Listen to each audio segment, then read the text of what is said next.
अस्सलामुअलैकुम friends, welcome back to my channel. आज का हमारा टॉपिक है कैरिसेफ कैप्सूल। आज हम बात करेंगे कि कैरिसेफ कैप्सूल क्या है और इसके क्या क्या इस्तेमाल हो सकते हैं। प्रेगनेंसी और डोज की बात करेंगे और लास्ट में हम इसके साइड इफ़ेक्ट्स के बारे में बात करेंगे। कैरिसेफ कैप्सूल ये एक third generation semi synthetic broad spectrum cephalosporin antibiotic medicine है और ये टैबलेट, कैप्सूल और सिरप की फॉर्म में अवेलेबल है। लेकिन आज की वीडियो में हम सिर्फ कैप्सूल और टैबलेट के बारे में ही बात करेंगे। अगर आपको कैरिसेफ सिरप के ऊपर वीडियो देखनी है तो ऊपर आई बटन या फिर डिस्क्रिप्शन में लिंक आपको मिल जाएगा। और कैरिसेफ टैबलेट जो है ये 200 मिलीग्राम की स्ट्रेंथ में अवेलेबल है और कैरिसेफ कैप्सूल जो है ये 400 मिलीग्राम की स्ट्रेंथ में अवेलेबल है। और इनमें जो फार्मूला यूज़ हुआ है उसका नाम है सेफिक्साइम। ये था कैरिसेफ कैप्सूल और टैबलेट का इंट्रोडक्शन। अब हम इनके यूजेस के बारे में बात करते हैं कि वो कौन सी ऐसी कंडीशंस हैं जिनमें आप कैरिसेफ कैप्सूल या फिर टैबलेट का यूज़ कर सकते हैं। कैरिसेफ कैप्सूल को आप निमोनिया में यूज़ कर सकते हैं। निमोनिया जो है ये एक ऐसी कंडीशन है जिसमें आपके फेफड़ों में इन्फेक्शन हो जाती है और फिर इसकी वजह से आपके फेफड़ों में दर्द होने लगती है और आपको सांस की तंगी होने लगती है और आपको सर्दी के साथ बुखार होने लगता है और आपको खांसी आने लगती है। इस कंडीशन में आप कैरिसेफ कैप्सूल का यूज़ कर सकते हैं और कैरिसेफ कैप्सूल को आप ब्रोंकाइटिस में भी यूज़ कर सकते हैं।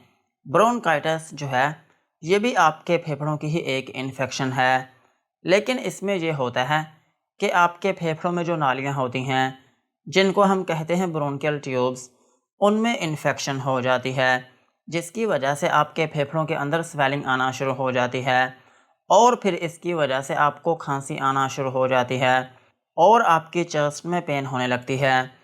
और इसकी एक अहम अलामत ये होती है कि आपको येलो या फिर ग्रीन कलर की बलगम आना शुरू हो जाती है। इस कंडीशन में भी आप कैरिसेफ कैप्सूल का यूज़ कर सकते हैं और कैरिसेफ कैप्सूल को आप फेरिंजाइटिस में भी यूज़ कर सकते हैं। फेरिंजाइटिस जो है ये एक ऐसी कंडीशन है जिसमें आपके गले में इन्फेक्शन हो जाती है और फिर इसकी वजह से आपका गला दर्द करने लगता है और उसमें रेडनेस हो जाती है। इस कंडीशन में भी आप कैरिसेफ कैप्सूल का यूज़ कर सकते हैं और सेम इसी तरह आप इसको टॉन्सिलाइटिस में भी यूज़ कर सकते हैं।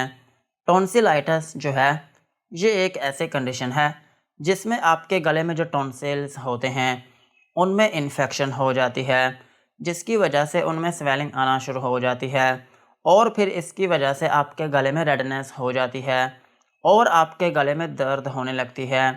इस कंडीशन में भी आप कैरिसेफ कैप्सूल का यूज़ कर सकते हैं और कैरिसेफ कैप्सूल को आप रेस्पिरेटरी ट्रैक इन्फेक्शन में भी यूज़ कर सकते हैं। अगर आपकी सांस की नाली में इन्फेक्शन हो गई हो या फिर आपकी सांस की नाली में स्वेलिंग हो गई हो या फिर उसमें रेडनेस हो गई हो या फिर आपकी सांस की नाली में दर्द रहती हो, तो फिर इस कंडीशन में भी आप कैरिसेफ कैप्सूल का यूज़ कर सकते हैं। और कैरिसेफ कैप्सूल का एक अहम यूज़ ये भी है कि अगर आपकी थूक के साथ ब्लड आ रहा है या फिर आपके मुंह के अंदर से खून आ रहा है, तो फिर इस कंडीशन में भी आप कैरिसेफ कैप्सूल का यूज़ कर सकते हैं। और कैरिसेफ कैप्सूल का एक अहम यूज़ ये भी है कि आप इसको बैक्टीरियल साइनोसाइटिस में भी यूज़ कर सकते हैं। बैक्टीरियल साइनोसाइटिस जो है ये एक ऐसी कंडीशन है जिसमें आपके नोज़ के अंदर इन्फेक्शन हो जाती है। इसमें एक्चुअली होता ये है कि आपकी नोज़ के अंदर जो नेज़ल कैविटी होती है, जो स्पेस होती है और जो आपकी नोज़ के अंदर साइनसेस होते हैं उनमें इन्फेक्शन हो जाती है जिसकी वजह से आपकी नोज़ बंद होने लगती है या फिर आपकी नोज़ में से पानी बहना शुरू हो जाता है और आपकी नोज़ में दर्द होने लगती है और इसके साथ साथ आपकी आँखों और आपका जो माथा है उनमें भी दर्द होने लगती है। और इसकी एक अहम अलामत ये भी होती है कि आपको गाढ़ी येलो कलर की बलगम आना शुरू हो जाती है। इस कंडीशन में भी आप कैरिसेफ कैप्सूल का यूज़ कर सकते हैं और कैरिसेफ कैप्सूल को आप टाइफाइड फीवर में भी यूज़ कर सकते हैं। टाइफाइड फीवर जो है ये एक ऐसी कंडीशन है जिसमें आपकी आंतों में इन्फेक्शन हो जाती है और फिर उस इन्फेक्शन की वजह से आपको बुखार होने लगता है और इस बुखार को हम कहते हैं टाइफाइड फीवर। इस कंडीशन में भी आप कैरिसेफ कैप्सूल का यूज़ कर सकते हैं और कैरिसेफ कैप्सूल को आप ओटाइटिस मीडिया में भी यूज़ कर सकते हैं। अगर किसी शख्स के कान में इन्फेक्शन हो गई हो या फिर आपके कान में रेशा पड़ गया हो या फिर आपके कान में स्वेलिंग हो गई हो या फिर आपके कान में कोई दाना या फिर कोई फिंसी बन गई हो, तो फिर इस कंडीशन में भी आप कैरिसेफ कैप्सूल का यूज़ कर सकते हैं। और कैरिसेफ कैप्सूल को आप skin and soft tissues infection में भी यूज़ कर सकते हैं। अगर आपकी स्किन के ऊपर इन्फेक्शन हो गई हो या फिर आपकी स्किन के अंदर के जो टिश्यूज़ हैं उनमें इन्फेक्शन हो गई हो या फिर आपकी स्किन के ऊपर स्वेलिंग हो गई हो या आपकी स्किन के ऊपर रेडनेस हो गई हो या फिर आपकी स्किन के ऊपर कोई दाना या फिर फिंसी बन गई हो या फिर कोई फोड़ा बन गया हो या फिर आपकी स्किन के ऊपर कोई ज़ख़म हो और उसमें स्टिचेस लगे हों और उसमें रेशा पड़ गया हो, तो फिर इस कंडीशन में भी आप कैरिसेफ कैप्सूल का यूज़ कर सकते हैं। और कैरिसेफ कैप्सूल का एक अहम यूज़ ये भी है कि आप इसको यूरिनरी ट्रैक इन्फेक्शन में भी यूज़ कर सकते हैं। अगर किसी शख्स की पेशाब की नाली में इन्फेक्शन हो गई हो, तो फिर इस कंडीशन में भी आप कैरिसेफ कैप्सूल का यूज़ कर सकते हैं। और सेम इसी तरह आप इसको कॉम्प्लिकेटेड यूरिनरी ट्रैक इन्फेक्शन में भी यूज़ कर सकते हैं। अगर आपके पेशाब की नाली की इन्फेक्शन किसी दूसरी मेडिसिन से ठीक नहीं हो रही, तो फिर इस कंडीशन में भी आप कैरिसेफ कैप्सूल का यूज़ कर सकते हैं। और सेम इसी तरह आप इसको पाइलोनेफ्राइटिस में भी यूज़ कर सकते हैं। पाइलोनेफ्राइटिस जो है ये एक ऐसी कंडीशन है जिसमें आपके पेशाब की नाली की जो इन्फेक्शन है वो आपके गुर्दों तक चली जाती है। सो अगर आपके गुर्दों में इन्फेक्शन है तो फिर इस कंडीशन में भी आप कैरिसेफ कैप्सूल का यूज़ कर सकते हैं। और कैरिसेफ कैप्सूल को आप गोनोरिया में भी यूज़ कर सकते हैं। गोनोरिया जो है ये एक सेक्सुअली ट्रांसमिटेड डिजीज़ है। इस कंडीशन में भी आप कैरिसेफ कैप्सूल का यूज़ कर सकते हैं। और कैरिसेफ कैप्सूल को आप सर्विसाइटिस में भी यूज़ कर सकते हैं। सर्विसाइटिस जो है ये एक ऐसी कंडीशन है जिसमें ख़वातीन की बॉडी में जो यूट्रस होती है और उसका जो एक पार्ट होता है जिसको हम कहते हैं सर्विक्स, उसमें इन्फेक्शन हो जाती है। इस कंडीशन में भी आप कैरिसेफ कैप्सूल का यूज़ कर सकते हैं। और सेम इसी तरह कैरिसेफ कैप्सूल को आप यूरिथ्राइटिस में भी यूज़ कर सकते हैं।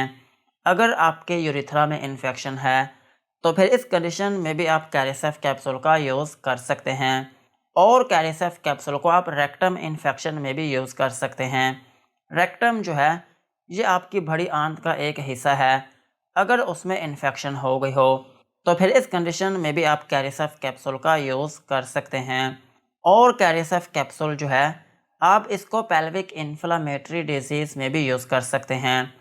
पेल्विक इन्फ्लामेटरी डिजीज़ जो है ये एक ऐसी कंडीशन है जो ख़वातीन में होती है और इसमें यह होता है कि उनकी बॉडी में जो रिप्रोडक्टिव ऑर्गन्स होते हैं जैसा कि उनकी बॉडी में यूट्रस, विजाना और फैलोपियन ट्यूब्स वगैरह होती हैं, इन सब में इन्फेक्शन हो जाती है।